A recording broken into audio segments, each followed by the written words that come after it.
So we get that off, and then the door just falls off. All right, here we are, Canadian junkyard.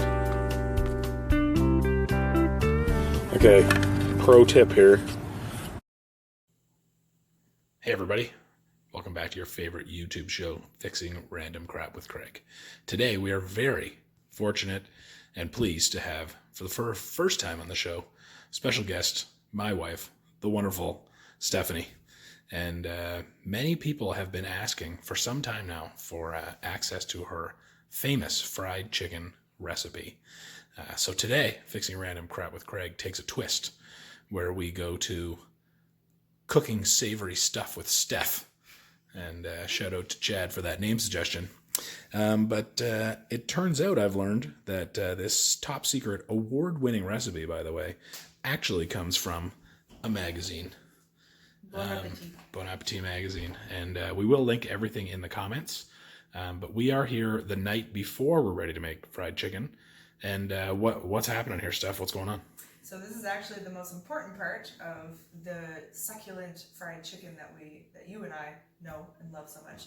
And it is a dry seasoning. So again, we'll link the recipe, but this is salt, tablespoon of salt, freshly ground pepper, onion, garlic powder, some paprika. I actually didn't have the regular paprika, so this is a little bit of smoked paprika. Oh. A little twist. We'll see if we like it better, actually. A little experimentation there for us. And missing something else. Cayenne pepper. A little bit of cayenne pepper. So cool. What we're going to do is, so I have 8 chicken thighs here. Tell me about your chicken stuff. Well, let me tell you about my thighs. Whoa. So hold it together, we're live. Yeah, so we prefer chicken thighs. So it's really hard to overcook chicken thighs. It's a dark meat. I think it's the most delicious, but it is hard to get to dry out chicken thighs. So even if you have smaller ones and you're afraid to overcook them with this salt rub too, there's really no fear. You can use. We've tried chicken drums. Some people like to use chicken breasts. I'm not a fan of that. Anyway, so this is what we're going to do. So and these are skin on, obviously, and bone in. Right. I like to get mine from Farm Boy. That's my preferred one. That's a local Eastern Ontario grocery store for our international viewers. Mm-hmm. So what we'll do is put them all in the bowl. That looks some good. And then, so I'll take that. So this is going to get a little shake here. Mix that up.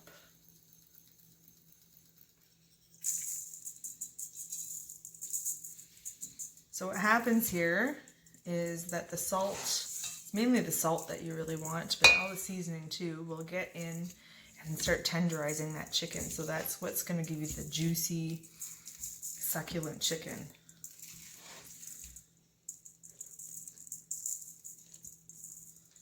So get it all in there. Good coverage there. I see that you're moving things around to even it out as best you could. Yeah, and then you can just come in here and just make sure it's all covered up nice. So now you're rubbing your thighs. I'm rubbing my thighs. What kind of YouTube channel is this? Is that even allowed? So let's see, this one didn't really get a whole lot, so let's make sure there's some at the bottom there. And then, so what we're going to do after that is you just put it, I'm going to put some saran wrap over top, and we're going to put it in the fridge overnight. So this is the key. This is probably the most important part. And then... Needs like 12 hours, or just generally the night before you'll do it? Just the night before, I always do it, yeah. Don't do it more than a night before, because I think the salts, I've read some stuff that, I've never tried it, but I've read some stuff that it can over tenderize. Well, sounds crazy. Yeah. So there you go. So we'll see you tomorrow when we fry it up. The magic happens. Yes, see you soon. We'll be back. Okay, welcome back. It is the day after Our chicken has come out of the fridge. We've started our oil over there on the stove. We have Hudson, the special assistant, who is very interested in the dishwasher lights right now. So, how about Steph, you walk us through what's about to happen? So actually, I took the chicken out an hour before. Oh, you want nice. to cook it because you want to get it. You don't want it to be cold when you put it in the oil. Yes, Hudson has a nice treasure here. Oh yeah, sweet. And I have my oil heating up already. So it's peanut oil. It's about almost a full inch in the 10-inch cast iron skillet. So that is heating up right now. You want it to get to about 350, and then you want to keep it between 300 and 325 while you're cooking. So what we're going to do now is, I'm not going to keep this baby when I'm around when I'm touching raw chicken. No. But in this bowl here, this will be our dip. So this is buttermilk right now. I've got a little bit of pepper in it when I was measuring. We're going to crack an egg in there, whisk it. Sorry, the pepper. What's happening with the pepper? You're going to add that pepper? That's going to go later. Okay. It just got in there when I was mixing some stuff. Oh, okay. So the recipe calls to put in another half cup of water. I don't do that. Okay. I just don't do it. I was like, Skip that. Seems silly to me. So Gotcha. I'm just gonna dip. I'm gonna mix the egg in here. We're gonna whisk it to break up the egg, and we'll go from there. Okay? You don't fall, all right? You want to come over with Hudson here, Daddy? We'll take a little pause, and you can stand with me. Okay? Cheese. Okay. Hold. Okay. Hudson's. You're away from the chicken. Are you ready to see what Mommy's gonna do? Are you excited? Yeah. Yeah. Okay. Yeah. There they are. Okay. We're gonna switch this camera around. Okay. All right. That didn't work actually. I'm gonna start a new clip for it. Okay. So now we're gonna just crack the egg. That over there for now. We're gonna just break it up. Great whisking. Now, this is an important step. I think we discovered this through Mind of a Chef. I can't remember the chef's name that they're... Do you remember, Craig? No, I didn't. Anyway, it was a southern thing where they put it in a brown paper bag. You can use a grocery store bag, but we always like to use LCBO. That's a Liquor Control Board of Ontario for our international viewers. Yeah. So A great selection of paper bags. 3 cups of flour. Now, they had no flour left in the store. Everyone is apparently making bread, or there's no yeast either, but not that we need yeast for this recipe. So this is spelled flour. I think it'll taste the same. This is an experiment. Yeah. Spelt flour. Yeah. For our pandemic fried chicken, we will. I'll just put Hudson down here for a second. We will operate with what we have in the cupboard, which is this stuff tonight. But again, the recipe calls for regular flour. Yeah. So 3 cups of flour. You want a tablespoon of freshly ground pepper. And a tablespoon of salt. Is that right? Wait, let me check. Uh-oh. Double check. Yeah, I know that salt goes in there. Yes. Checking the book. And cornstarch. So the cornstarch is apparently what makes it nice and light and crispy. I was just checking on my temperature there. Hudson has found a balloon. So you want a tablespoon of Excited for fried chicken too. Whoa.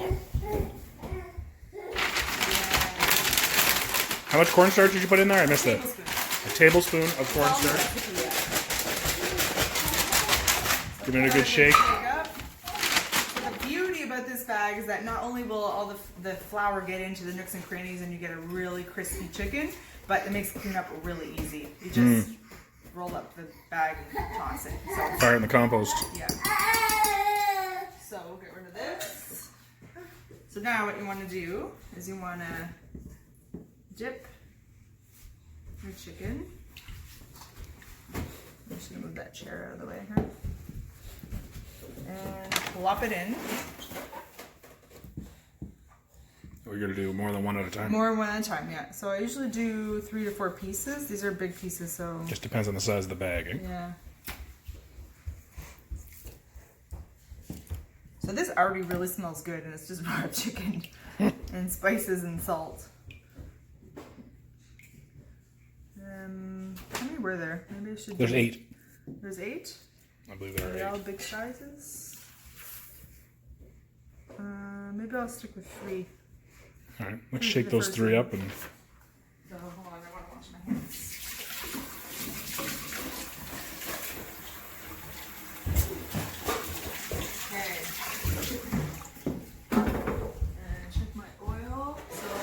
check the oil while we're over here. Yeah. Yeah, oil's at 350. I'm just gonna turn it down. It will drop once the chicken gets in, but I'm gonna turn that down. So again, that's only about an inch of oil. Yeah. And using this thermometer to see where it's at. Probably can't really see that very well in here, but okay, we're back ready for. It's like a candy thermometer. I believe it's a candy thermometer. Yeah, Okay. I bought a fried thermometer. I didn't like it, and I stuck with that. Anyway, so here it is. Oh, there's some stuff coming out. There might be a little hole there. Okay. So then, usually I do this over here, but We'll follow you. You do what you do. Yeah, you tell that balloon, Hudson. You tell that balloon. Yeah. okay. So get some tongs. Grab a piece of chicken, shake it off in there, and then that's what you get there. Beautiful. So I want to get them all out first, and then set a timer. It takes about 12 minutes for the thighs, and you want to flip it every 1 to 2 minutes. I flip them every 2 minutes or so.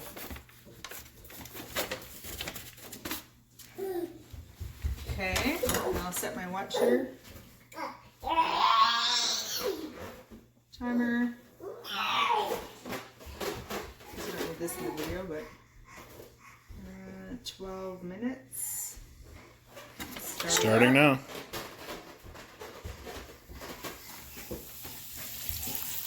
I'm going this side of you. Okay.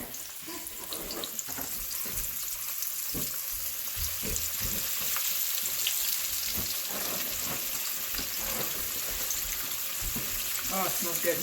Wow. Okay. There you go. I see why you only want that inch or so of oil in the pan, otherwise it would overflow I'm glad I stuck with once 3. the chicken is in there. Because those are pretty big pieces, so.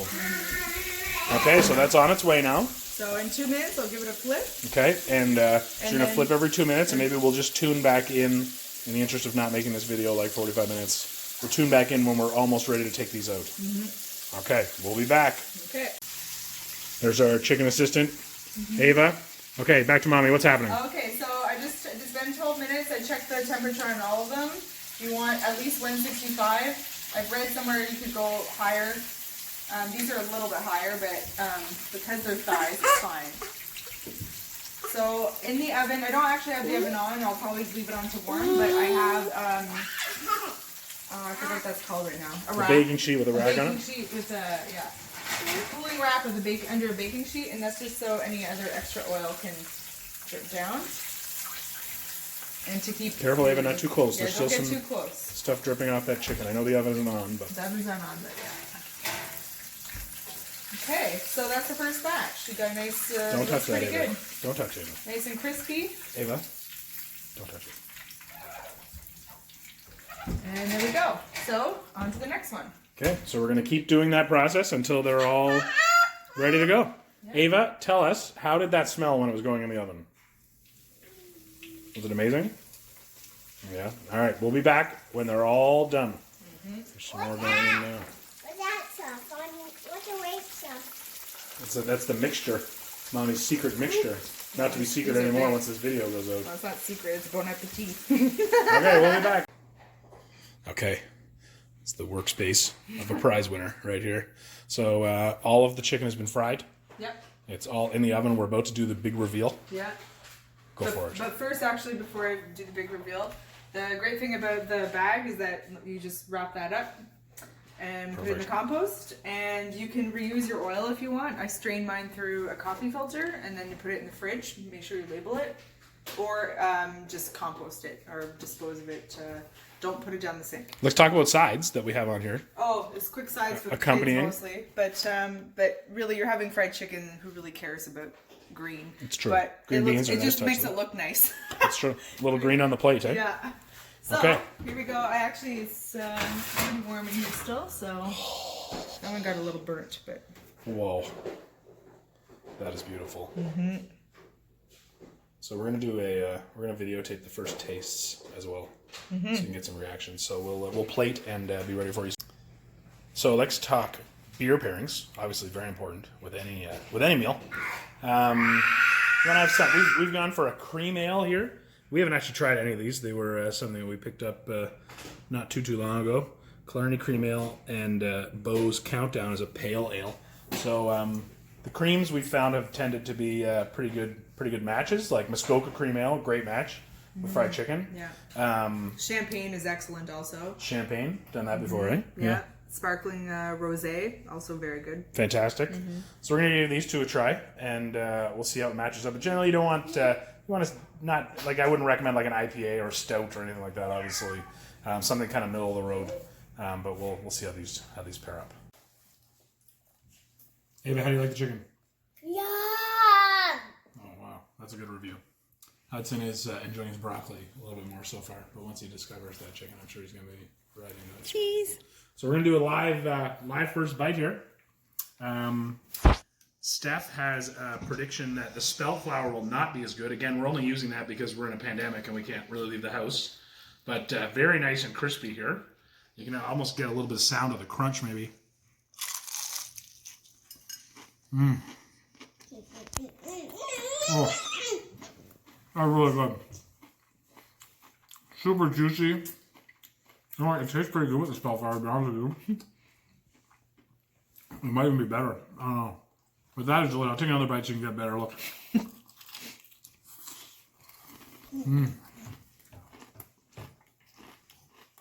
Incredible. Incredible. Thank you so much to Stephanie and all the crew at Cooking Savory Stuff with Steph. We'll see you next time.